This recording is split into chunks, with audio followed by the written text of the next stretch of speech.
It's a beautiful day in paradise, man.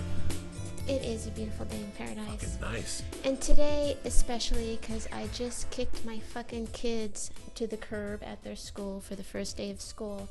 And I was ready, you know, like I fucking snapped 48 hours ago. Were they excited? They were like, they were excited, but I'm just tired of the constant fucking tussle. The constant, like, he said that, and stop hitting me, and that's mine, and you know what I mean? And I was like, for the last 2 days, like, I can't wait till you have to go to school. You have to appreciate go to school. teachers a little more now, don't oh, you? Fuck, I love teachers because they got the toughest fucking job. They got to put up with that shit 8 months. You put up with for 3 weeks all day. It is tough. Yeah. And they were here. It's not like, you know, you fucking give them $3 and tell them to go down to fucking Encino and walk around. They're here with you, you know. So that's what's. But it's good. They're back. Yeah. You remember when your first day back? I mean, what grades are they going into? They're going into 5th and 6th grade. Wow, yeah. Those are good years. All I know is, like, I have to watch my P's and Q's because their memory at this point is tremendous. They remember. Like, there's some stories, like, maybe they forgot about that one time I was drunk in front of them. Like, hopefully they'll forget about that, although I doubt it. But now everything is on the up and up. It has to be at this age. No, it has to be. And it goes fast. From 5th grade, the hair on your balls happens fast. Yeah, you know what I'm saying? yeah. So these are the years that you really have to watch them. Because I started slipping in the 6th grade. That was my slip up. Really? That was my slip really? up. I fell in love, you know. Oh, Yeah, I fell in love with pussy. What do you think you fucking fall in love with? Crime. Yeah, you fall in love with pussy. You know, as a I first. just thought you were going the other way. No, with at that time I was still like dicking around, like, you know. But at that time I met this girl, and it was just overwhelming. It was just the feelings were overwhelming, you know. And I was always a good student, but I let everything go over this girl. I ended up in summer school and ended up getting left back, and it was a fucking nightmare. Oh, that was all in 6th grade? But the root of that was that girl, because I just went from one extreme to another, you know. It's just amazing. And I learned from that. I learned how I flipped out, that you have to control yourself, you know. Like, what did you do in 6th grade where you flipped out? Just, you know, pussy. Just the thought of sucking titties, and just the thought of thinking that you're becoming a man because you're doing something. It's such a false kind of illusion, you know. Like, you start acting different. I started reneging. I start fuck society. I got a woman, you know. Who the fuck are you? Who the fuck are you? You know. And it was a weird thing at my house because I seen the transition of my mother. You really don't learn about your mother till you start dating women as a young guy. Like, women start knocking on your door, and you watch your woman's behavior, your mom's behavior, and at first they're a little standoffish. You know, this is your little boy. You just changed his fucking diaper 10 days ago. That's what it seems like. You know, no matter who and how, you just changed their diaper 10 days ago, and these girls are coming to your house. So now your mom for the first month doesn't like it. They don't kind of like it. Like, what's going on in that room? You know, lock the fucking door, leave the door open, you know, but, and then I think it takes like a mom a year to accept it. That girls are going to start calling for you. Is it wrong if you're like that in a regular relationship with a grown man? Yes. Well, that's, you know, it takes you to a different spot, especially like at that time, my mom had a husband, but he really wasn't a husband. So I guess you start seeing things like, this is my boy growing up. So it was a big change from my mom, and then I started breaking away. She got closer. Right away, you get closer. You're losing your baby. Oh. So you're losing your baby, and now you're pushing back. I don't want to be fucking kissed in public. I don't want you to touch my hand in public. I don't want you to buy my shirts no more. So it causes this fucking thing, you know, and it happens. It happens in every home. My boys they each went through a phase of that, and now they've come around the other side where they like kissing me in public and holding my hand, you know, because they've kind of wrestled that to the ground. But wait till they start getting girlfriends at basketball games. Watch if you could come up and talk to them, you know, Ma, okay, Ma, and it's just 6th grade, 7th grade, you know, it's tough for a little boy. You want to see so many things. You want answers. You want fucking answers. You want answers, but it's such a fun time, you know. School is such a fun time, and looking back at it, it's so easy, and it's such a great time for you going to school. And if you just pay attention to it, school is a breeze. You know, after I got left back, I never told my mom I got left back. So it's like driving with a warrant. You know what I'm saying? you gotta stop for stop signs and do 2 ways. You gotta drive in the left-hand lane. So it made me a better student, and getting left back made me a better person because it taught me how to study. Like, I didn't fuck around anymore. You know, that's a great thing you said about me a couple of weeks ago. It made me think, where did I get it from, that go-getness? You know, once I got left back, and I felt so ashamed because I'm not stupid. Pussy got me left back. I could do this with my eyes closed. Geography, where's Africa, the four clouds, cumulonimbus, nimbus. I could do this 6th grade work with your eyes closed.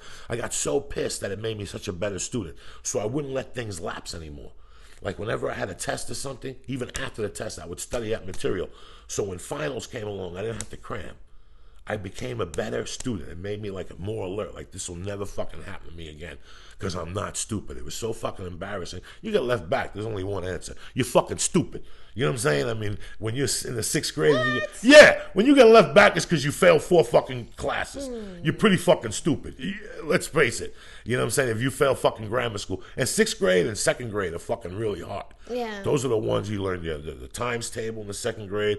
But in the 2nd grade, if you got a kid, you can already start to see what direction he's going to go to. You're ready to start to either give him a globe or a shovel. You know what I'm saying? Like, because his math. A globe or a shovel. Yeah, either he's going to be Copernicus or he's going to be digging trenches for a living. Right. You know, if they're having a hard, like, till this day, I have a hard time with fucking fractions. My wife always makes fun of me because I go to routes. I always fuck up the amounts on the ham. You know what I'm saying? Like, instead of getting a third, I get 2/3, or it's fucking ridiculous. Like, and fractions do help you, but there's so many things in life as a kid that while you're doing them, even like a protractor. How many times did you use a protractor after grammar school? None. Hello. Yeah. But they just, yeah. I don't know no, what. I didn't. I'm bad at that too. I'm dyslexic, so it's like whatever. But it's just amazing that you're going into the best time period of your life, Felicia. Yeah. Like, comedy was one thing, and winning Star Search and getting married and divorced and going through everything is nothing compared to watching your boy or your girl grow. Oh, absolutely. And I'm telling you this, even from an outsider's eye. I see parents with kids, and then I'll see them 6 months later, and they're growing. They're playing football. They're playing basketball. Like, I went out to dinner with these people Saturday. They got 3 kids, 4 boys, 3 boys and a little girl, real cute. They're Filipino. Wow. We went to the UFC fight with them. You know. Oh, and, you did? Oh, yeah, nice. over at the Barney's Beanery. Yeah, and I called them back, and I go, the kids are coming, right? And he called me back, and he's like, you're the first person ever that called back and asked if the kids are coming. And I'm like, I have a fun time with your kids. I do like magic tricks. I make believe I'm a magician from Cuba. Really? Oh, yeah. How do you do that? Oh, I throw them off. You know, I put a penny under I cheat. You know what I'm saying? But the mother pulled me aside and she goes, you know, my kids always have to bring games with them wherever they go to get entertained. When they're around you, I farted, you know. Who farted? I didn't tell them. Right. They started blaming each other. You know what I'm saying? They started hitting each other. That's the shit I that's my specialty as kids, you know what I'm saying? And the whole time I thought of you because I didn't curse. Right. Oh, You know, yeah. I didn't curse, and I didn't smoke cigarettes in front of them. Like, when I'm around kids, I don't want them to see that bad thing. You know, I don't want them to see a lot of, and I might slip and say shit or something in front of them, but I want them to know that it's human. Yeah. And it happens. Just don't say it till you're 18. Yeah. And they'll look at me and say, fuck you, Joey. I say whatever the fuck I want. Yeah, don't say it till you're 18. By the way, that's how they talk when they think I'm not listening. Oh, They were in the please. pool the other day, and I was in my bedroom, but the window was a little bit open. And what'd you hear? And they were like, you fucking... Oh, I Oh, my screamed God. so loud. What'd you say Oh, to my 'em? God. I was like, what the... You little mother. You know what I mean? They're so funny. No, you're going into the best time of your Yeah. life, Felicia. And I'm very happy for you, you know. We're back, bitches! Hey, Joey Diaz. Felicia Michaels looking fine in a motherfucker with a little farmer shirt on. You know what I'm saying? She got her tits out banging. She's back and shit. Yeah. I got an email today from a lady that heard our podcast last week, which was a very good podcast. And she wrote, and it's funny because I became my mother. My mother's life, my mother's mission in this life was to make women stronger. My mother hated, like, the reason why I can't take women talking in my house is because my mother didn't do that. Oh, My mother didn't like women at the house talking. My mother didn't like that. You know, my mother's famous words to me like, Ma, I don't like milk. Ma, I don't like making my bed. And she'd say, I don't like sucking dick, but somebody's got to do it. My mom always had a line to make you feel like at first would throw you off, but then you're like, she's right. Right. She's right. And that was what my mom's gift was to the world. She always took you off your guard, and it took her 2 fucking words. So today this lady writes, and she goes, Felicia, my name is whatever. I love the podcast. Karen. My name is Karen. I love the podcast. I'm so sorry about you and the activity partner. It must be so sad. And I wrote back, listen, bitch, Felicia Michaels don't need no sorrows. Her pussy is a survivor. A survivor. You understand me? When at the end of the fucking world, there's gonna be a couple of rats, a guy walking around with a missing leg, and they'll show you a pussy walking with one leg shot, dragging like a fucking uterus and shit. You know what I'm saying? Down fucking Sunset looking for a cock. What the fuck is going on here? The world will be like I Am Legend. There'll be Will Smith, the dog, and your pussy, and a bunch of fucking vampires. Your pussy's a survivor. You always figure out a way how to squeeze juice out of some fucking helmet. I love it. Well, hey, that was because I was in a sexless marriage, first of all, and I was a player before that. Oh, please. But I am back on the internet, and it is the internet thing is, I know we've talked about it, but I forgot about certain things like if you're a chick, you get a lot of emails. Like if you can comb your hair and put some lipstick on, it's all good, right? And so but it's like it's just out of control. And then now you favorite like 8 of them, right, to pick them off slowly, and but you can't write back everybody. You can't write back everybody. So this one guy wrote, and by the way, I don't tell them my real name because I do say that I'm a comedian because I want people to understand. Look, I got a big life. If you can manage it, I'm picking for me, not for us, meaning my kids. They got a dad. So the guy writes, he's like, I thought our relationship would be further along already, because I was supposed to meet him, but then I can't because I'm taking my niece up to the Magic Castle. And I was thinking, what the fuck, Slick Rick from Marina Del Rey? You don't even know my fucking real name yet. What the fuck, And then I was telling my niece, I can't put my real name like in the email when they email you back and forth because they'll Google Felicia and comedy and then it'll be like, you ever notice when you're sucking a guy's cock? You know what I mean? And you got 1,000 followers. You know what I'm saying? They know that much about me before they What's the name that you use? Eyeballs. I'm not going to say the name I use. Well, if they look at the fucking picture, they'll tell it's you. Well, you know how many fucking pictures there are? They can search the name. They can't search your picture. You know what I mean? If you want to dig through the hundreds of thousands of sexually starving women in Los Angeles, And this is just for the Los Angeles area. There's a lot of and there's a lot of women out there. There's a lot online. of people on the internet, yeah. And Match.com and those things do a fucking great job advertising. They sell you a dream. They really do sell you a dream. Matches. I have an agent that quit the business to focus on finding a marriage. What? I have an agent that wasn't my agent no more. We became friends. In fact, I'm on Facebook to see how she's doing. She got out of the business because her parents said they wanted her married before they died, and they will do anything it takes to have her married. They'll pay her rent, focus on finding a good man, get out there. Are you serious? And she's out there right now, sucking different dicks, trying to get it together. You know what I'm saying? Taking samples from the sample tree. Are you serious? Like, how do you do that if that's your job?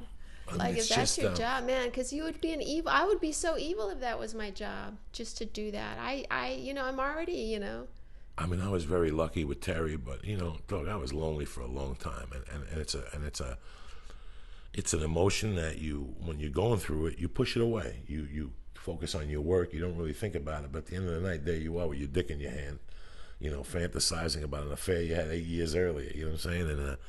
And loneliness, it's really weird. But there's a guy I met at the gym at the Y. He's been going to a cycling class. Good looking, 50-year-old guy, really good looking, and I see him and we wave. I'm in yoga, and the one day he was walking out and I was walking in, and he's from Long Island. We started talking about the Mets, and I mean, it was so weird, Felicia, because 6 minutes into our conversation, he goes, "Now the girl I see you with, is that your wife?" And I'm like, "Yeah." And he goes, "You're very lucky. I'm 49. I'm still single." And he just broke down his life to me. He was like, "I was in the adult entertainment field for 22 years, and it's hard to find a woman, and I've tried, and it's very lonely." I mean, I just met this guy, so I could see that. You could just see it, and I went home, and one part of me was like, wow, that guy was fucking crazy. But the other part of me was like, he's lonely. It's really eating him alive, and he's alone. Yeah. And he's blaming it on the entertainment adult industry, which he should just go out there and be free, and just put that beside him. What are you going to live with that the rest of your fucking life? I kidnapped the guy. You don't want me to hit on women because they might find out? Who gives a fuck? That's just part of you, who the fuck you are. Yeah. People either accept you or you're not. And he's a sweetheart of a guy. In fact, I seen him Sunday at the Y, and we started talking. I told him I had a spot, and he goes, "Stop by where I work." And I went up there, and I had a slice of pizza, and we talked for a while. And he's very lonely, but loneliness is a really weird thing when it starts to get to you. Right. Like, I was always tough about it. Like, fuck it, I'll sleep on this couch solo. I don't need no bitch. My mother spit me out solo into this fucking world. You know what I'm saying? And then, but it takes on you, and when you really, Yeah. and it takes on women even more. I mean, I wanted to grow up to be Charles Bronson, to be single and shoot people, and have a little room with a cot and posters, and that's it. Right. But women, it takes you somewhere else, and it's amazing how Match.com and these things, these sites, have really given a lot of women hope, and they're on there, and it's. Yes, You just want I cock, know. so you don't want no happiness. I know it's a difficult thing. I have a big life. Like, it's difficult, and you have kids, and there's just like so much intertwined with all that kind of stuff. And I put on there that I was in Playboy a while ago, and I said, Wendy said I should take that off, and I thought, you know what? Flaunt it, And bitches. I kind of feel like for some people that's a deal breaker, but yet for some it is a deal maker. High five. Hell yeah! Listen, if you're looking for dick, you're not gonna give me your resume from Catholic school. You know what I'm saying? When you're looking for dick, they don't care about your dad that had bursitis in his heel. They don't care about that. Yeah. They're looking to stab you. So you got to put your wares out there. I was in Playboy. I won the award for licking like balls in flower. Amsterdam, Yeah. 74. Yeah. You got to put those things out there. Yeah. If you're a chef, you got to put all the awards you want.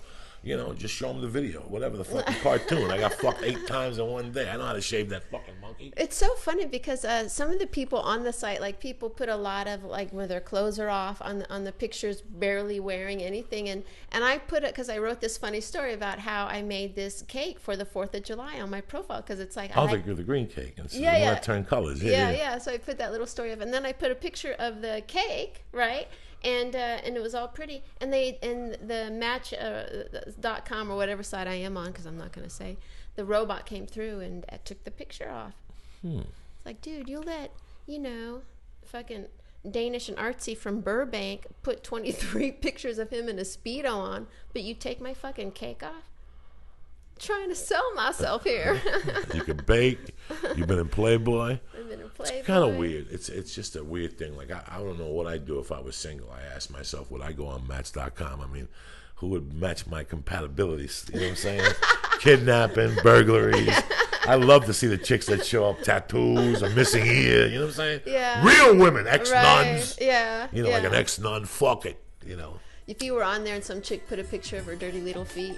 Oh, I go fucking bananas in more ways than one. You know what I'm saying?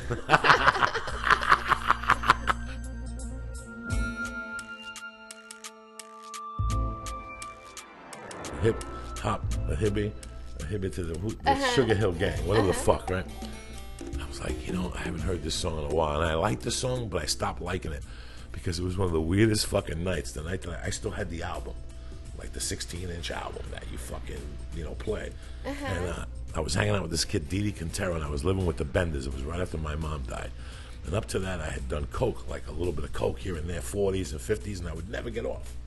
I would just never get off. Like, everybody else is seeing stars and all this shit, and I don't feel nothing. I think I'm high, but I'm not high. So one night, I used to work at this Putnam Fuel. It was a gas station on Tunley Avenue. It was my first job. The Gamios got it for me, this family, the Gamios. And then I go down there, and they're like, listen, everybody's stealing, so steal a little bit so they don't think, but keep it under control. It was a busy gas station. And we had an inside guy, Freddie. So the story was, Freddie was working. We were going to rob him at gunpoint. We had already robbed the place like 3 times. We were like 15. We would just rob it anytime we needed money. We would just rob Freddie.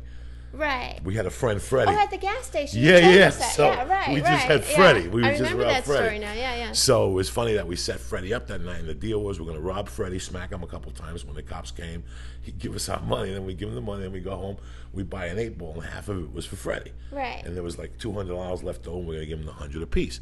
So we go, we buy the 8-ball, and we're fucking 15, 16, right? And we're at John Bender's house. But the funny thing about John Bender was one of those kids that was gung-ho about partying, but he couldn't party. He just could not party.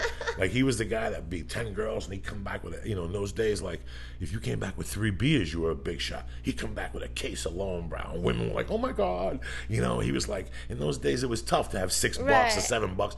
This guy would show up and go party, and he could fuck the girls, but he had 2 beers and pass out. You've never seen nothing like this. Draw mustaches on his face, puke, shave his eyebrows, that type of pass out. And I'll never forget that on Saturday nights, his parents would play cards all night. So we would go to his house on Saturday. So this particular night, he's like, what are you doing? Like, I'm going out with Didi. He didn't know about the 8-ball. He didn't know about coke in those days. And he's like, what are you guys going to do? And I'm like, and he hated this kid, Didi. They got into a fight. He goes, just come over. I'll get beers. And I'm like, really? So we get over there with this 8-ball, and what the plan was to drink like a beer or two and then walk to Dee Dee's and break up the Coke and bring it back to Freddy's. Well, we put that album on. I said, a hip, hop, a hippie, Felicia. On a short fucking, without exaggeration, we must have played the album. Just think about it. It's a 10-minute song, and it kept going on and on all night. We started at about 11, and it went on till like 6 in the fucking morning with that song. I said, a hip, but after the second beer, John Bender passes the fuck out. He's out cold. We're snorting Coke on the bed while now he would dread if he ever seen me snort Coke. This is how passed out he was. We had the 8-ball out, and we were just doing lines while he was sleeping. I'll never forget that the Coke was gone the next morning. He woke up, he's like, what happened?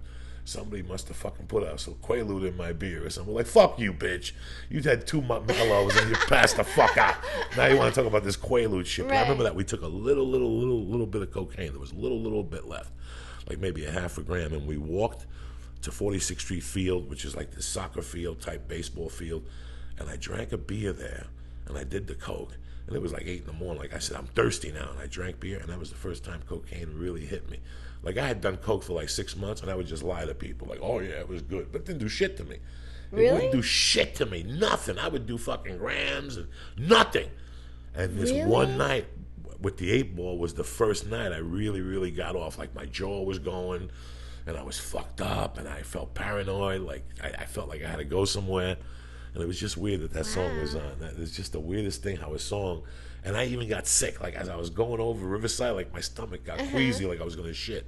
Like when you first get the Coke and you get all fucking queasy, like that's how long it took me. It's amazing how music takes you to a certain place sometimes. Absolutely, like Pearl Jam's "A Better Man." Yeah. Like I heard that, and it was like Christmas Eve, and it was just debacle with my husband before when we were engaged and we were going to get married shortly, and I was just in the back of this car so pissed off, and that song was playing, and I was just like, yeah, I feel exactly that way. Yeah, this motherfucker and his inability to plan on New Year's Eve. You know what I mean? Like in my internal monologue, and that hearing that song, it's a great song. Hearing that song always takes me back to that moment where I get a little tense, like, oh, this motherfucker. Furious.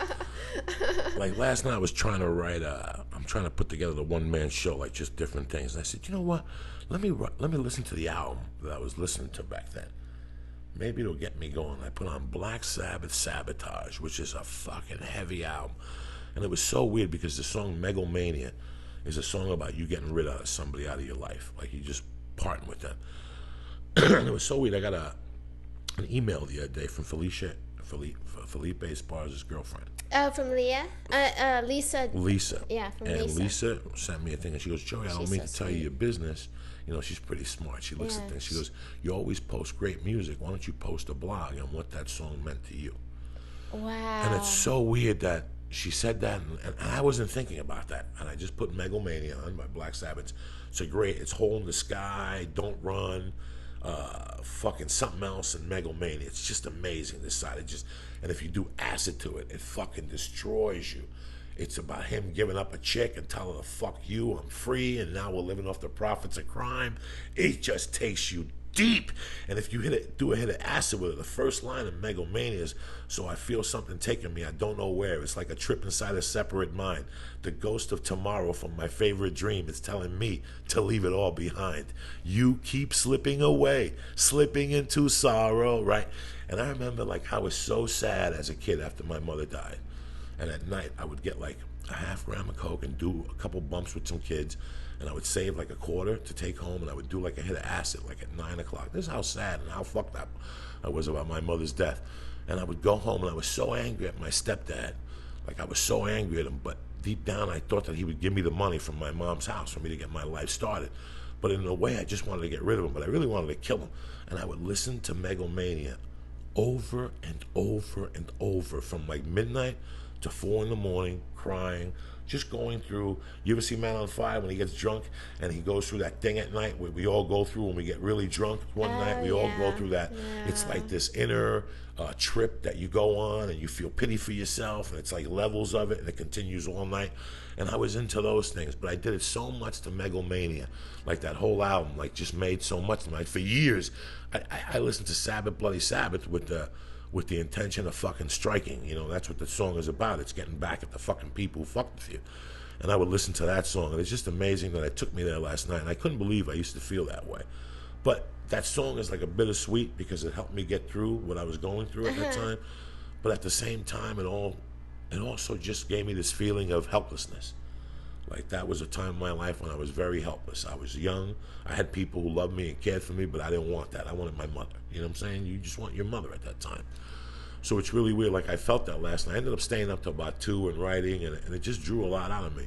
And I always tell people, sometimes if you're stuck with writing or something, just put a song on that you like, because it'll take you to a certain place, and you could write about that place, and while you write about that place, it opens up what you were thinking about sometime. And it was really weird that I wrote like 3 pages last night. Oh, awesome. About that feeling, those feelings that I used to have that night. Yeah.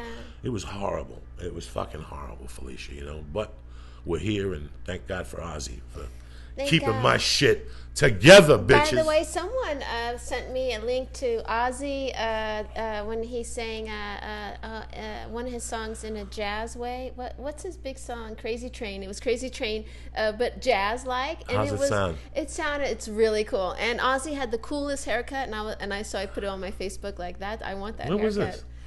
This is like a week ago. Oh, I didn't see the Facebook post. Yeah. I took my kids yesterday to go get a haircut. I seen that. Yeah, their hair was so long. It was kind of crazy. You got to fix it for them. You got to cut it for them nice for school. Yeah, I had to do that. And my little one, we went to Floyd's barbershop. Where do you get your hair cut at? Some fucking Russian guy on Oh, really? I've been going there for 13 years. So, oh, really? Yeah, I've been going there since day one. The first week I got to LA. Is he cheap or? $20, $24, but it's amazing because he had a heart attack. So for the last month, I've been walking around all fucked up because I didn't want anybody else to touch my head. You know, your head's very sensitive, and I see these people, and they're like, well, Felicia cut my hair, and it sucked. And they keep going from barber to fucking barber, and their head always looks like a fucking avocado. And I'm ugly enough, so I knew that if you found the person, people like a barber, like anything else in life, gets to know your hair, and he gets to know your fucking, those things in your hair, those little circle things that you have. So he learns how to cut your hair. So, I mean, my loyalty's with him. Even though I needed a fucking bad haircut, I just Puerto Rican did. I would trim the sides until I got really high. Did you see there was a hole missing from my head? Yeah. I took it out myself. That was me one night, stoned as a motherfucker, doing some minor fucking barber work. I've done that when I've trimmed up my vagina. Fuck yeah.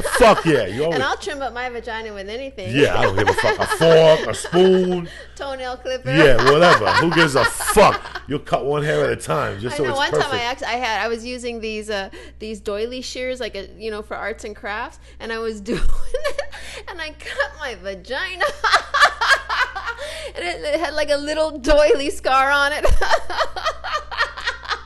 It sucks. Anything to do with your fucking... I've caught in the skin on my helmet with zippers. Like my fucking skin on my foreskin looks like Frankenstein's forehead. Like I got zipper marks all over the fucking place.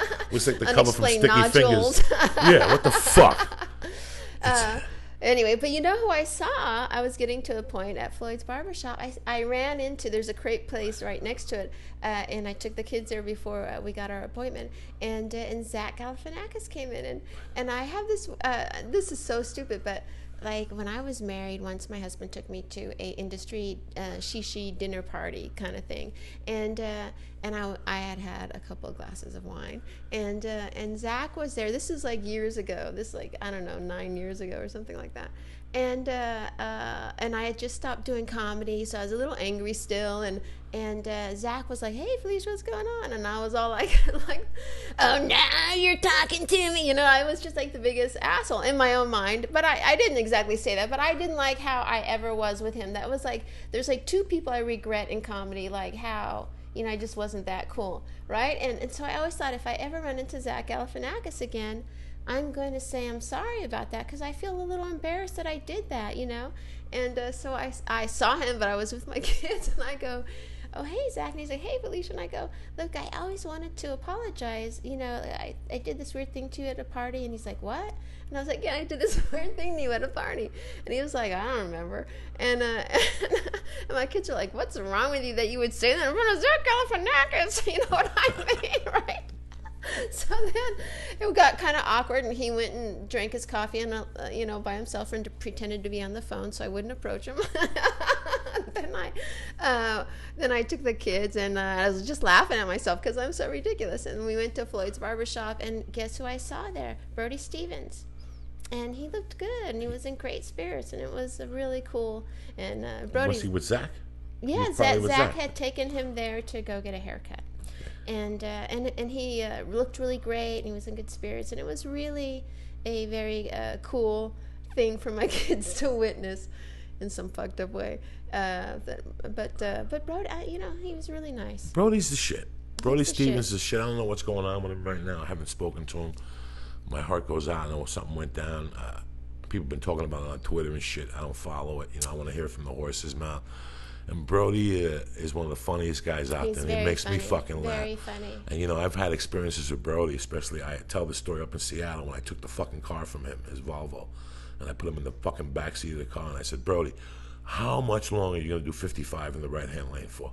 You can't do this to me, dog. Oh, you can't take that. You can't tolerate that at all. No, I can't do it. I go, dog, you can't keep doing this to us. We got to be there by 8 o'clock for a show. It's 4 o'clock, and he's like, it takes 4 hours to get to Gig Harbor. I said, Brody, get the fuck out of the driver's seat. And I got in that driver's seat in that Volvo. Me, him, Josh, there was 20 of us in this fucking Volvo. And he's in the back yelling, Joey Diaz, normal people do not drive this way. I was doing 90, got there an hour and a fucking half. What 4 hours are you talking about? Yeah. And he kept telling for years, he was like, you'll never drive my car again. That was crazy. How can you do that to me? I was a model in Israel. I mean, I used to fucking torture him. It's really weird that I know Brody for close to 20 years from Seattle. 16 years. Oh, really? Yoshi. I don't know him that long, I've but he's known always Yoshi been very for kind fucking and 16 years, and Brody, and it's great to see that they're still doing their thing. It's amazing the people that you come up with and you see sometimes, and it just does something to you. You're like, wow, I was with that person.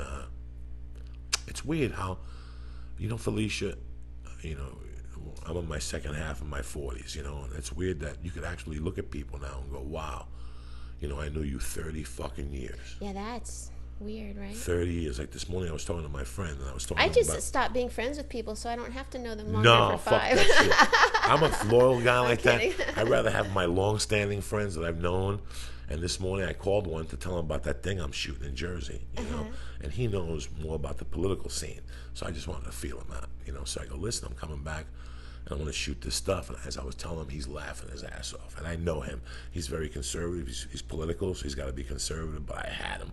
I was torturing him. Like, I'm going to shoot the first house I robbed, remember one, whatever. And he's laughing. Like, I'm going to shoot my mother's bar. And he's like, oh.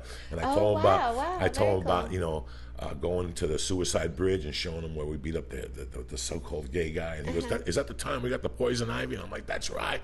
We went one time to hunt perverted men down there, and we were laying in the weeds, and there was poison ivy. And we all got poison ivy. We were in the weeds? Waiting for a victim. Yeah. You know what I'm saying?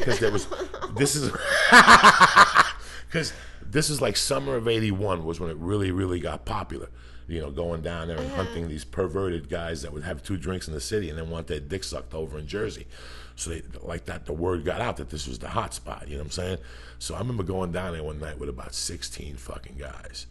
And I'll never forget that. We were in weeds waiting, but there was one point where we got a guy, but we were around the corner, like it went down around the corner, and somebody yelled from the corner, he's got him. And I remember running.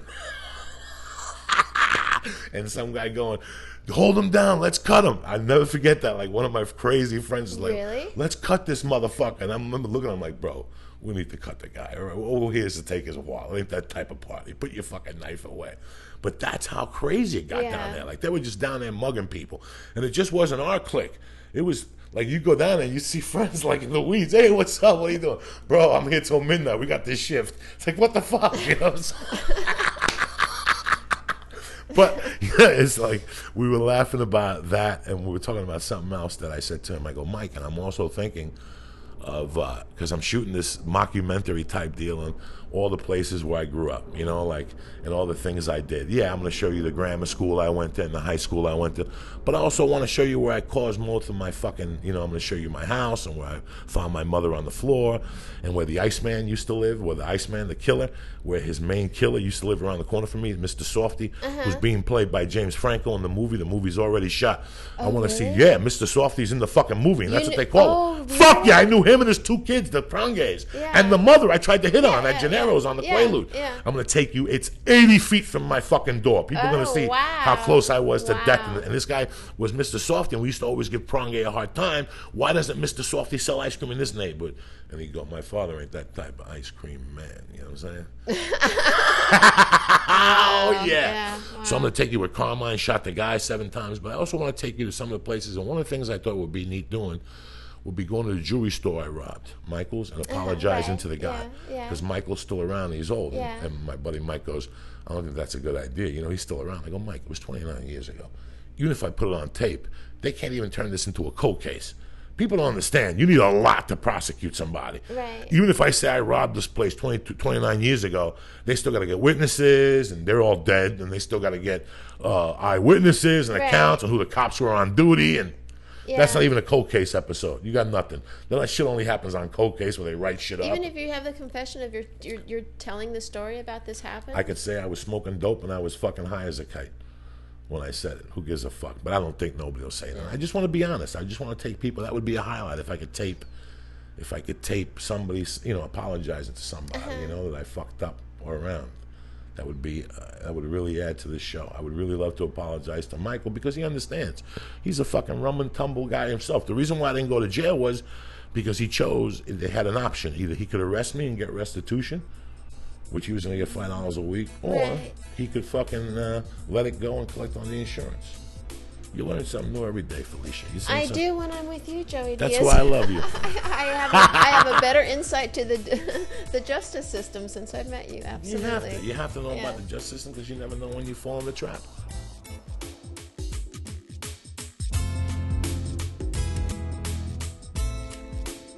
Sometimes you just have to understand when it's time to move on, because you're just wasting your time. You can get tricked into being with someone or in a situation for a very long time, because it seems like it's easier to just do that when you shouldn't be in that situation or with that person.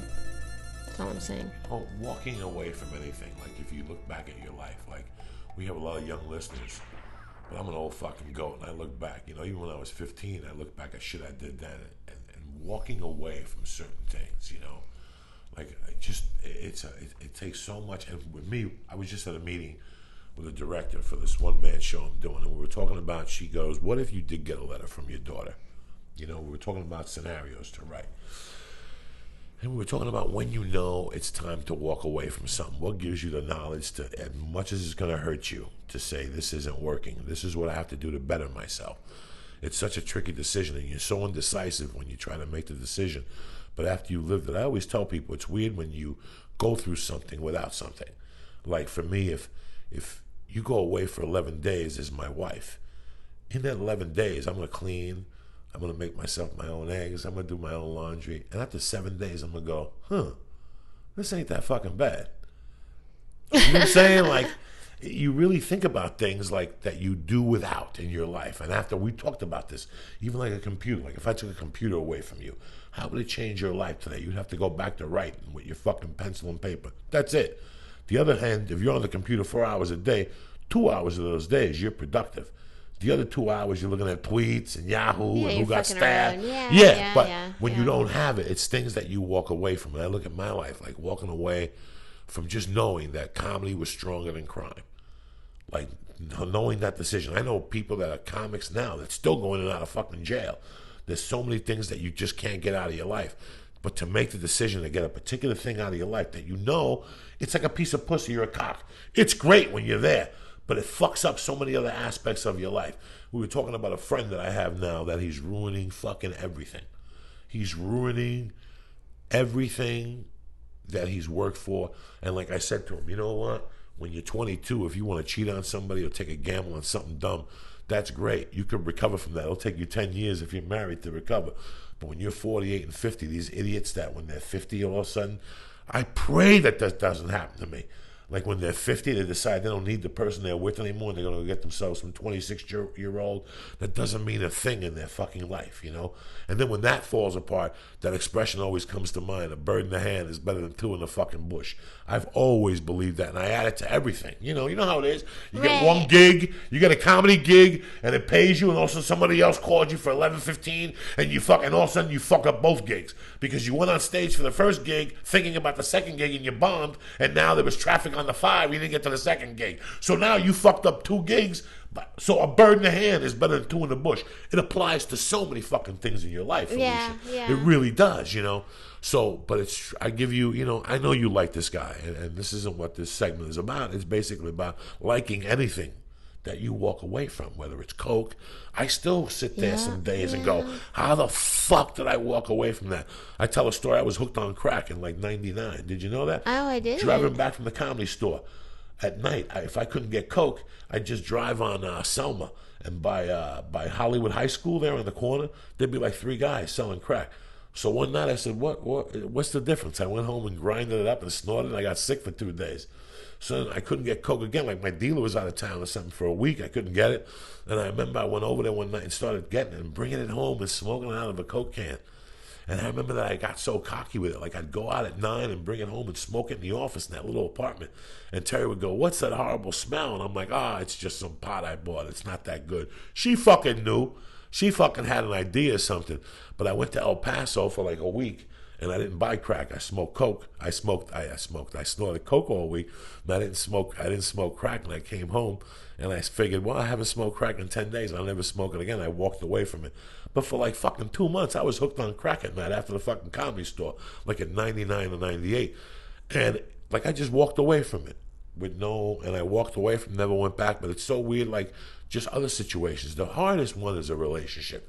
Anything that has to do with a matter of heart, like a guy that beats you up, that you really like him, or, there's a lot of situations. Right. Love is the toughest one for It's guys tough, and girls. It's very tough to... And it's tough, too, when you get to a certain point where you have kids and the other person has a kid, and it's, you just want to get your kids grown, like you just want to. You have your priorities in in life, bro, and you always have to keep your priorities in life and have to figure out what is waste of my time. You really do sometimes. Like, what is a waste of my time? I'm doing this. Like when we talk about jokes, I always reflected the jokes. Comics will make a big deal about somebody stole my joke, and they go on Twitter and Facebook and fuck this motherfucker and in that 3 hours you could have wrote a joke. Right, exactly. And you could have let that motherfucker know in a subtle way that, hey, I knew you robbed that joke. It's all right. Right. And just walk away, because the first one who talks loses. Just walk away after that. That motherfucker can't sleep for a week because he don't know what Joe D is going to stab him one night under his car. Those words, sometimes not saying nothing is better than saying something.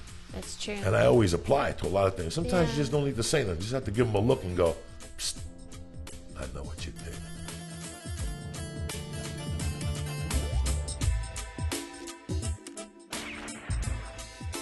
I wanted to talk to you about something that happened this week that's so weird in life. How I go to the YMCA. I don't think nothing of it.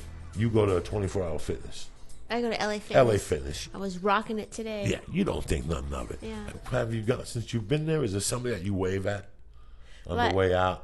Nobody cute, nobody attractive. Is there like an old lady who said to you, excuse me, can I use that weight? And you're like, hey, grandma. No, because the LA Fitness I go is here in Studio City, so it's all people in the business and actresses and every sort of weightlifter and Russian dudes, and it's just like, get off your fucking BlackBerry and stop texting because I want to use that machine. It's like that. Yeah. It's funny, a lot of people emailed us about not taking the phone to the gym and doing it now for yourself. I got a few emails, so thank you for the people that paid attention to that podcast.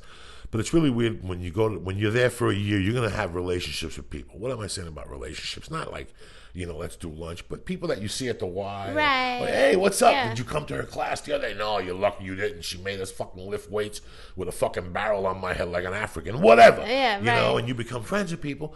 And there was this heavy metal dude there. Not heavy, short hair, handsome, a couple muscles. I see him on the weights. And one day he was in a yoga class, but he was friends with my favorite teacher yoga class. I seen her talking. So if she's really cool, I figured he's cool, you know? So one day we're in the gym, and I have two people like that I talk to there. There's a guy from New York, and there's this guy from Philly. And I talked to this guy from Philly, and one day I seen him at a yoga class, and he said hello, and on the way out, I go, dog, you doing Michelle's class on Monday? And that's the class I like. It's 11:45 to 12:45. It's 1 hour of just torture yoga. And it gets you ready for the fucking week, and you're energized, and you're ready to go. Right. And it's filled with broads. But there was three guys in there: me, that heavy metal dude, and another dude that's like an engineer or something. Really sweetheart of a guy. And you got, like I said, I get to talk. Like last night, I met a nerdy girl there, me and my wife, and she was Cuban. Oh, yeah? Yeah, and she's like, if you need whatever, I'll hook you up. I mean, it was just amazing, you know? Oh, nice. And I talked to this guy, and we giggled, and he's a hot guy. So he would talk to me about, bro, look at that bitch, you know? And he was telling me he put a band together. That he told me the name of his band he was in the 90s, that I guess they were really popular in L.A. because people always talk to him there. Like, hey, dude, what's up? And so we were talking one day, and he goes, no, I'm part of this new band now that's doing a Stone Temple Pilot tribute. And they're really good, and we got the singer from this band, and we were just talking about it at yoga last week, the Monday before. So I don't think nothing of it. I didn't see him this week, and last night I go to yoga with my wife. It's date night. It's Thursday night. I go to yoga, and we're sitting there, and 6 o'clock comes, and Madison's not there, and 10 after 6, Madison's not there, and a quarter after 6, Madison's not there. And Madison's the fucking best yoga teacher there. She's on time. And all of a sudden, this guy comes in that I see walking around North Hollywood, and I go, you taking the class? And he goes, no, I came this morning. He goes, I just want to tell you that, do you know Johnny Rock or Johnny G? And I go, no. And I go, but that's weird. Somebody just emailed me a Johnny G reference on Facebook or on Twitter. And they go, I guess he's good friends with Madison. He died on Sunday night on the 405. So Terry goes, oh my God, that was on Yahoo. North Hollywood man dies on the 405. So I'm like, I hope it's not that fucking heavy metal guy, Johnny Rock or Johnny Z, but everything pointed at him. She goes, he's really good friends with Madison, and Madison found out this morning, and she almost had to leave class, so I doubt she was coming tonight. I guess they knew each other for 20 years. They were like in some acting class back in 90-something, but she's really upset and blah, blah, blah. And I just felt it. I'm like, this kid fucking died. And we were talking about hair cutting. He goes, if you need a haircut, I'll hook you up, you know. I goes, that's what I do. This guy used to travel to cut people's hair. That's how good he was, you know. Like he'd go to Philly and New York and shit. So I went home and I went online. I looked for Yahoo and I looked for North Hollywood man, and sure enough, it was this kid, 42 years old. But, you know, I didn't go home and cry and tell you I was upset, but it just fucked with me the whole night because I just met that guy. And when something like that happens, it could be you. He was driving home at the 405 by himself, 4 o'clock in the morning, and he hit the turn rail. And that's it. By my wife knows where it is, Howard Hughes Parkway. What? Wow. And, you know, I read the obituary. They were burying him today and having a memorial tomorrow, but in Philadelphia and New York City. So I just feel bad that death always hits you in a weird way. Like, when I was a kid, I had no empathy, or I thought I didn't. And over the years now, I'm more empathetic. But I've gotten more empathetic like that. 20 years ago, if somebody died that I just met the why, whatever, yeah, he died, big fucking deal. But now it bothers me. Like, it was just weird. It didn't bother me, and I didn't cry or nothing, but just the fact that you had somebody in contact with. Yeah, and it can be sometimes a very close contact, or it can be, like you're saying, someone you really don't know that well, but you are pleasant to, or it can be even, like, sometimes even a celebrity that has some weirdness you're attached to, like the guy that just died, it's not Janie Lane, the guy that sang Cherry Pie. Yeah, he just died, and it made hotel. And it made me feel sad because it was like, you know, when I did Star Search, his girlfriend, or the girl that was in the Cherry Pie video, was in that. Like, that was such a huge thing, you know, culturally when I was younger, and it did kind of make me feel weird, you know, like it made me feel like the time, and I don't mean it as a joke, I'm very serious, and I had written it on my Facebook. Like in 7th grade, I got the science book of the girl that had died in my school the year before, and I got her science book with her signature in the book,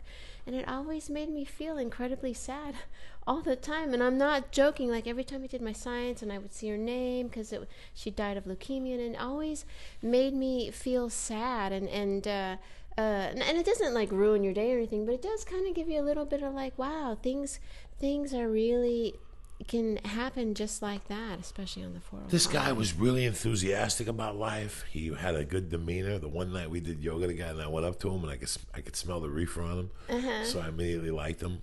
What gets me the most about this is that, dog, death doesn't give a fuck what you got going on. No. Whether you start a band, whether you just had a baby, death doesn't. And it really reminds me of, like, Jesus, you gotta live the fullest every fucking day. That's what it fucking, every time. This kid last night, I went home and I'm like, fuck, I gotta double up my sets. Like, I went home last night, I gotta start doing more comedy.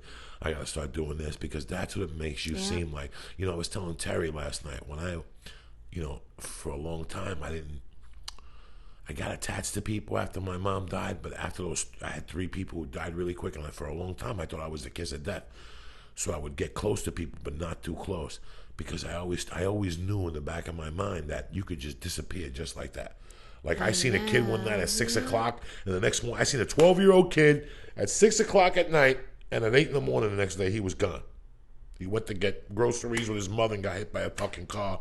Oh, excuse me, with Frankie Balzano. That's not the point, but the point being that you could just like this. I could just leave here right now and get sideswiped by a fucking car, or... Seriously, I shared the time about when I was on the 405 and a guy went by me on a motorcycle, and it was a year or 2 years ago in August, a beautiful day as the sun was setting, coming down the 405 from the Skirball Center, and had a helmet on, but had a white t-shirt and jeans, and looked, like was fucking rocking it on his motorcycle, and hit a pebble or whatever the fuck, and that thing laid down, and his head got run over by a truck, and it happened right in front of my car, and it was and I got an instant migraine headache. It was so horrific, and it was like playing pool, where you could see where the pool ball was going to line up with the pocket. You could see when his bike fell over or skidded that he was going to go right underneath. You could see it 150 yards away. You didn't have to be a genie. Yeah. And it was like instant migraine,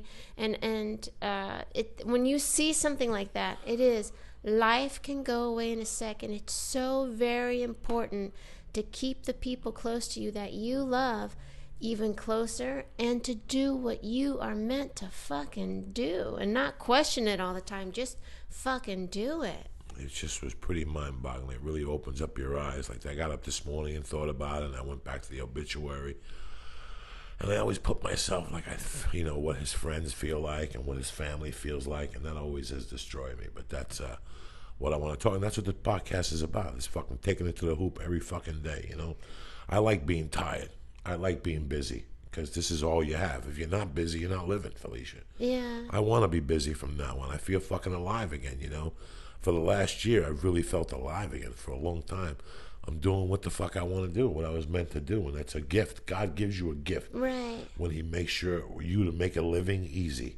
But it's also important to understand when it's time to step back and give attention to other areas. Like, I was just, before you came over, hanging out in my bedroom with my little guy, and I was tickling him and kissing him, and I was thinking, God, when's really the last time I got in here and tickled him till he almost peed his pants? I should take more time to because it's the last of them being little. I should take more time to do that. So it is important to always keep moving, but it is also important when you're moving constantly to go, wait a minute, now it's time to give you need that fucking attention. balance. Yeah. You really it's need hard that to balance. find that balance. You have to make it. It's Yeah. not, you don't find it. It's not a pebble in the fucking sand.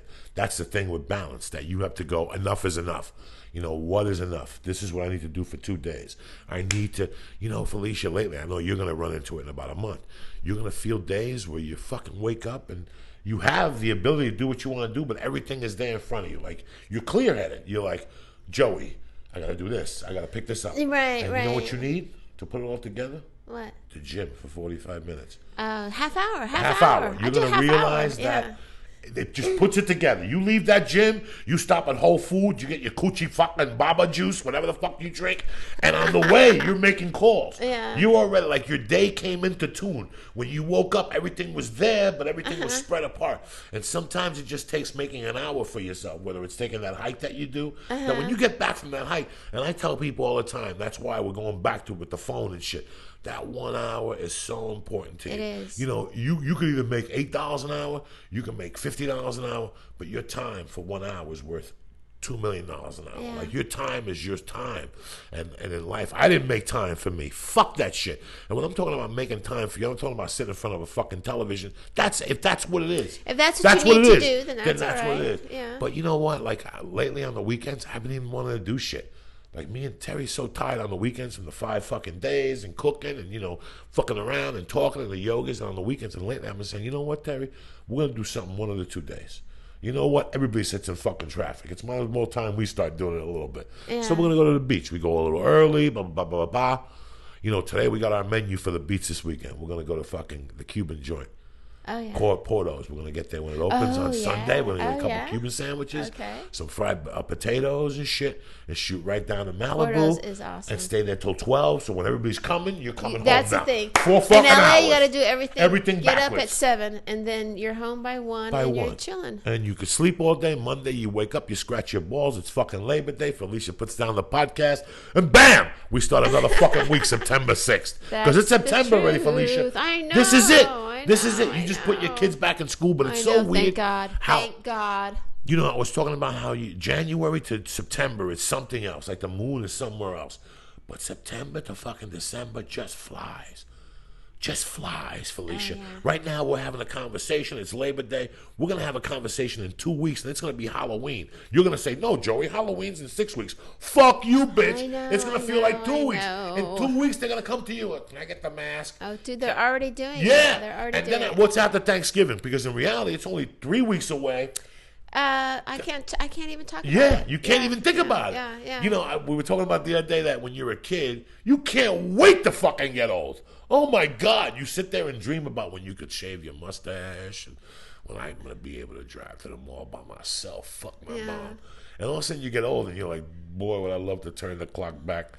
And time moves slow. In the summers when you were a kid, it lasted like a year. Yeah. Now, how fast was the summer? We were having the summer went so fast. Fucking fast. Yeah. It's already, so the moral of this podcast today is live your motherfucking life. Yeah, like I could be laying around in my bed thinking about how the activity partner did fuck me just right, by the way. I just can't get over it, Joey. I'm going to just say, well, it was like every fantasy I had, he made the move. Like before, a guy would get about 70%, and I'd be like, when you pull my hair like this and spank the left cheek like that, come pow, squirt time. You know what I mean? And now I'm all like, I gotta fucking train another dude. I know, Joey, I know. It's pathetic. But I've been on a couple of dates, and I've been going out. I took my niece to go see, we scored third row tickets at the Goo Goo Dolls. I told you that. We had such an amazing time. Third row tickets. We got to go backstage. We got to get our pictures with the Goo Goo Dolls. And you know what? I had a great time. And and my niece was because she's very like a kind of gothy kind of chick, and she was very like like sullen, and I can't allow anyone to see that I'm very excited that I'm in third row seats, and you know what I mean. And but it was so awesome, and I had a great time. And but now, she's who else leaving was at the soon. Goo Goo Dolls? Pardon? Who else was at the Goo Goo Dolls? Oh, Michelle Branch, and then I think a band called Parachute. How was Michelle Branch? Cute little guy. She was good. She was fine. Yeah, and then I very much enjoyed the first band, Parachute. They have a hit somewhere, but they were so cute. That's when you're getting to be an old lady, when you're like, oh, that band is so cute, but in a not in a fun way anymore. Pathetic, right? What are you gonna do? Things are bad all over. What are you gonna do? I go on internet dating, and there's a lot of these guys, and I recognize them, like, because I'm kind of knowledgeable about music. Like I'm an old rock star. Like they kind of word it like that, and you're like, fuck, do I really want to fuck an old rock star? You know what I mean? Like, do I really want to go there? Can he give? Do I need this shit in my life right now? Spandex pants, and you're 52, and you're still talking about White Snake? Are you fucking kidding me? Because those guys still exist. You walk into that fucking Rainbow, and it's a museum of fucking knuckleheads. The Rainbow has a great menu.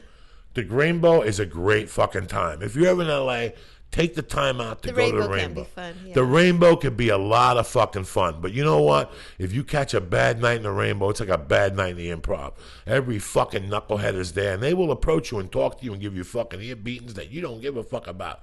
You know what I'm saying? Like people that were part of the band, like the third generation of that band, like Rainbow on Tour 2011. And you're like, why are you talking to me? But the food is delicious. But every time I went to the fucking Rainbow, It was like I left there with my ear bleeding from the fucking ear beating from an old rocker. And some are very interesting.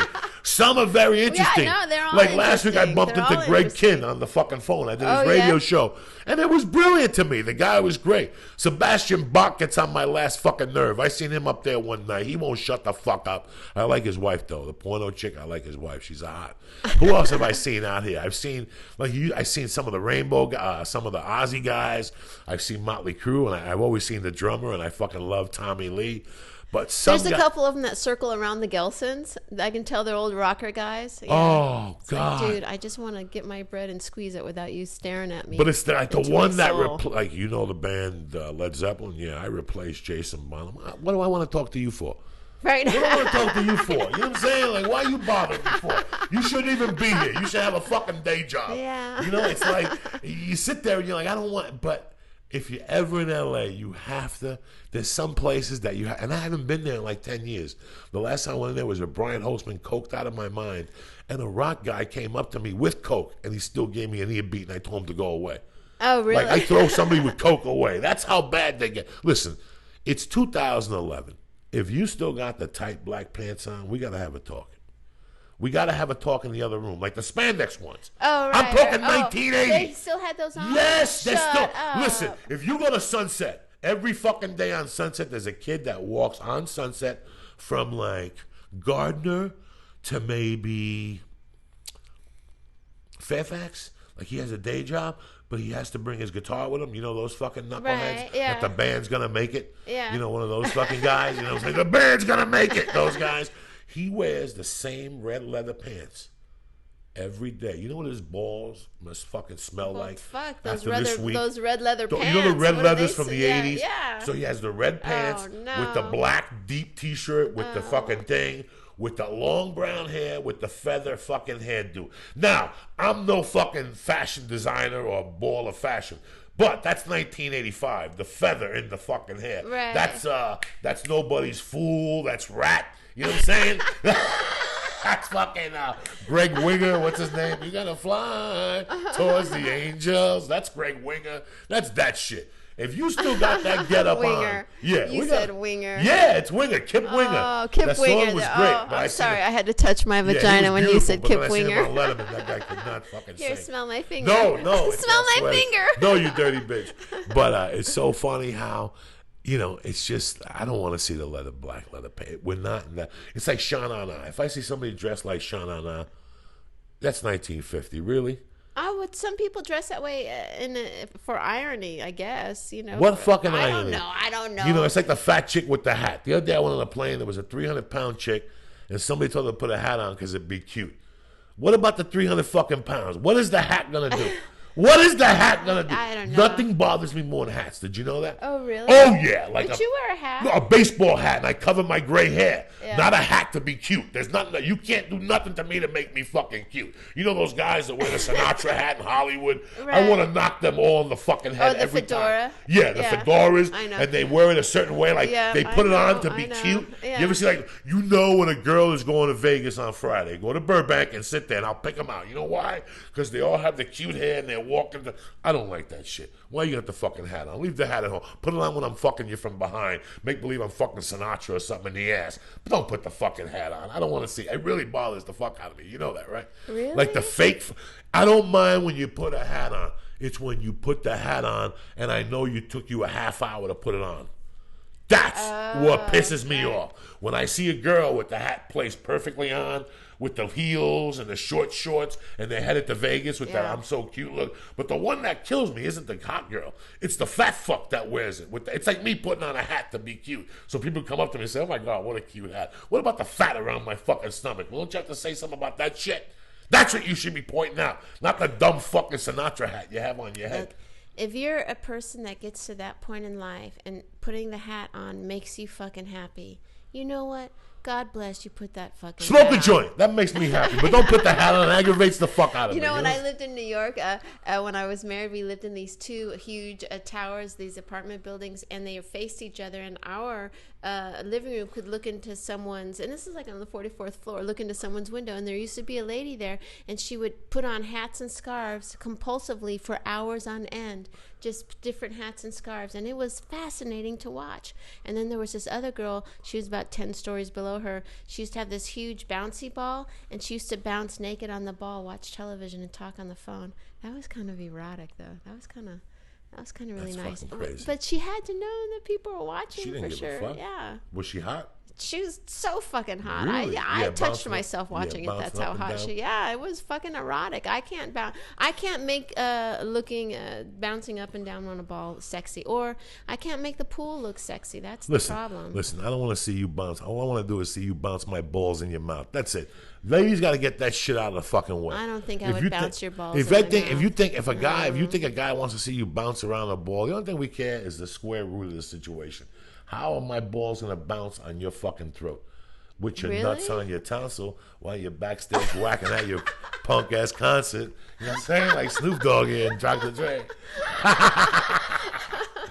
Show you how went up that hoop because I might not understand, man. Well, you're all base like that. You like basic. You're basic. You know, like some people get turned on by watching a woman bounce up and down on a ball. You know what turns me on? A chick washing her feet with soap in the tub, like washing her feet and cutting her nails.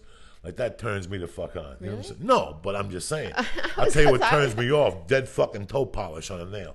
Like when it's half dead on a woman's nail. You want to turn my shit off, and I will say, I'll call you out on it. What? We didn't have time to put spray. That's why I'm wearing socks, my friend. You gotta take that. They should just make, I'm going to do that. I'm going to create a stencil that women can put on their toes on the way out and just spray paint their toes. Because that's the way to go. If you leave your house with that first toe all fucked up, how am I going to eat your pussy?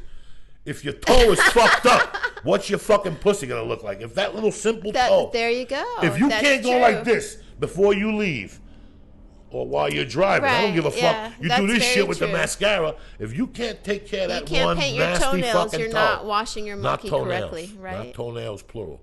Toenail, that big one fucked up fucks me up. The little ones, they're all fucked up anyway. Your little toes, they don't matter. So you're just saying the big toe. That big toe better look like a fucking mirror on a new car. Spotless. I want to see it shine. You know what I'm saying? If it ain't shining, you're a filthy fucking animal. That's just how it seems. And I talk for every fucking guy. When we see that nasty toenail on a woman, it's like you showed up, you dooed it up, you washed your pussy, but you didn't have time in this whole fucking idea. But Joey, I'm sensitive over that subject for the fact I do try to keep toenail polish on my toes, but I got fucked up feet, you know? Like I told you, I was in an accident as a kid, and so my right foot is bigger, a foot size bigger. Well, make it work for you. Get a skateboard or something. I don't know what that makes me feel. Make it work for you with that long leg. Because I'm all like, maybe the activity partner broke up because of my fucking work foot. No, the one leg is longer than the other one? My legs. So you could stand like in a yoga position, somebody give you a stabbing from underneath, like. Jeez. I'm just thinking here. I'm just trying to give you fucking. Maybe you should put that on your. Yeah. Maybe you should put that on your fucking Match.com. I got one leg longer than the other. One foot bigger than the other. You're fucking a woman with one stilt. Yeah. Which I don't fucking know. I can't see somebody going on Match.com if you're not gonna put your true qualities on there. Oh, please. Tremendous pussy eater, comes in 30 seconds, but I'll rock your world. You know what? But here, any guy that lets you know he's tremendous at eating pussy is just not good at eating pussy. Any guy that says anything overt, no. It just doesn't work. I never said nothing about fucking. I only brag what I'm good at. I didn't say nothing about fucking. Yeah, that's what I've been telling you for years. That's my specialty. I love all that crazy. Well, I didn't know that you were good at it. I thought you were just like, I don't know. I was taught by a professional freak. I don't know. That's the story I've been telling on stage. When I was 23, I dated this girl that was 20. No, I was a little young. I dated this girl that was 29. And one night, dog, she's like, dog, what are you doing? You're okay. I mean, you got a lot of heart, but you got to get in there. And I remember we were up all night, not even doing drugs. She pulled out that little monkey and showed me where to lick. I sucked that fucking preventive sponge right out of her asshole after that. Fuck yeah. I was like 19 and she was 29. She took me to the hoop. And after that, I really loved it because that's what I talk about on stage. That for years, no woman ever tells you that you're eating bad pussy. We eat bad pussy because you fucking morons keep letting us eat bad pussy because you're too sweet. You're the type of woman, you wouldn't stop a guy and say, hey, guy, listen, you're not doing it right. you might hint them. There's a few women that'll say, dog, you're wasting my fucking time here. Well, I'll give a hint, but I'm not going to be cruel about it. No, but there's some women, you know, when you're 26 or a little older, you've been jaded, you got crabs, you dated a married guy one time, you've already had a taste, so you're willing to tell a guy what the fuck you feel. There's a couple of years in a woman's life where she's a little jaded, and anybody she fucks in that jade period, you do it out of anger. Something happened. You know what I'm saying? So you don't even give a fuck. Look, you're looking at me because you know I'm not lying to you. There's a part in a woman's life where she gets, you know, beat up or something, and I'm not condoning it. But a woman will get evil at one point in her life. She'll just go out and fuck a guy just to fuck a guy and come home and fuck him good. Put that monkey on their face, not give them fucking breakfast on the way out. There's just some women that are like that. But those same women will say, dog, you're not fucking me right.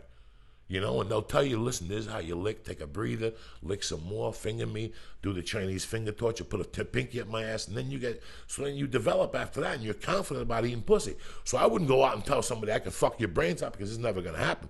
But I'll tell you what, I'll suck your fucking uterus out from behind, the front. So what was the biggest piece of advice she gave you? I don't fucking know. I gotta look at it. Show me your pussy and I'll tell you. Here Lick you there go. and There shit. you go. Lick there. What about this spot? No, right in the fucking middle where that little red dot is, and suck on it. Yeah. Put a little finger in and scratch the fucking inside out like a cat. When a cat fucks another cat, their dick expands. So when they pull out, that's why a female cat screams, because you're pulling out all the old sperm. He's scraping it.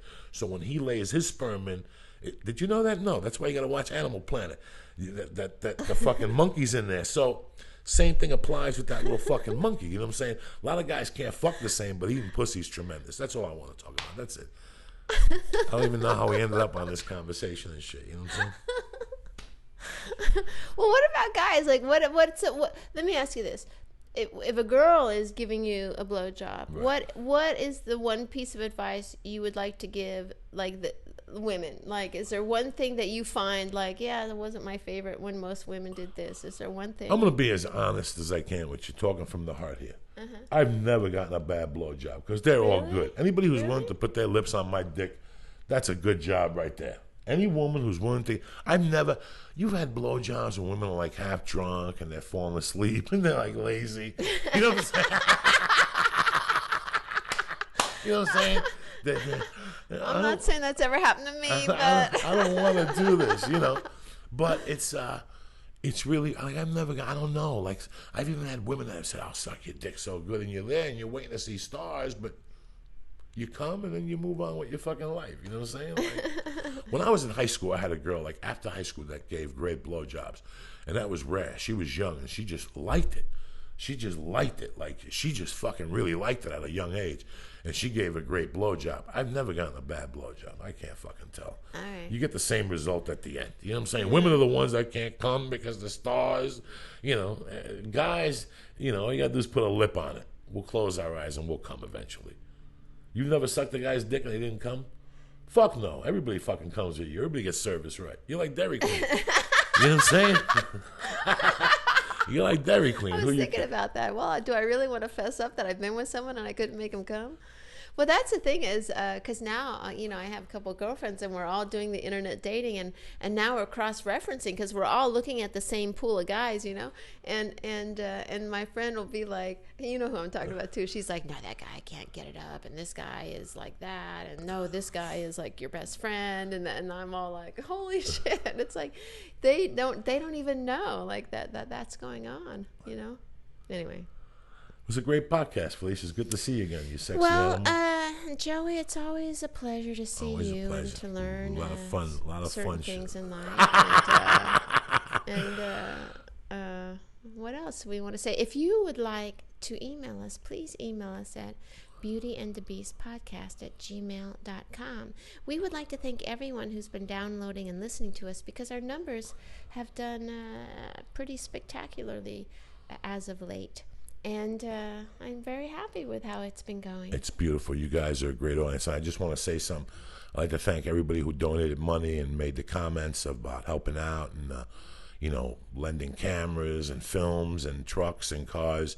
I was blown the fuck away. For years, I didn't know the power of Facebook or Twitter. And for the first time, I really understand it. I was telling Felicia today that what we're doing right now, the people that we're really hooking up with, some of you people have blown me out of the fucking water. Yeah, the internet has a lot of fucking knuckleheads, But I've connected with a lot of you guys, whether it's on the phone or at different comedy shows, and I have been blown away. But the support that I got from you guys as far as anything I needed for this documentary and the comments and just the support with Beauty and the Beast and everything has just been overwhelming. Thank you for all the donations and for helping us over this last year. And we're going to keep giving you the best of what the fuck we got, you know? Absolutely. Which is our insides, you dirty beast. Let me smell your fingers now. Okay, you Scratch real fucking deep and let me sniff. What are you scratching your palm for? You got no money coming, bitch. Okay, all right. She's scratching all right. her palm, faking the fucking itch and shit. Now I'm she's scratching. Oh, that's over. It smells like jeans. well, at least Smells like Ross. At least the order hasn't leaked through. That's right. Anyway. I love you guys. Have a great week. Throw a kiss, Felicia. Mwah. Mwah.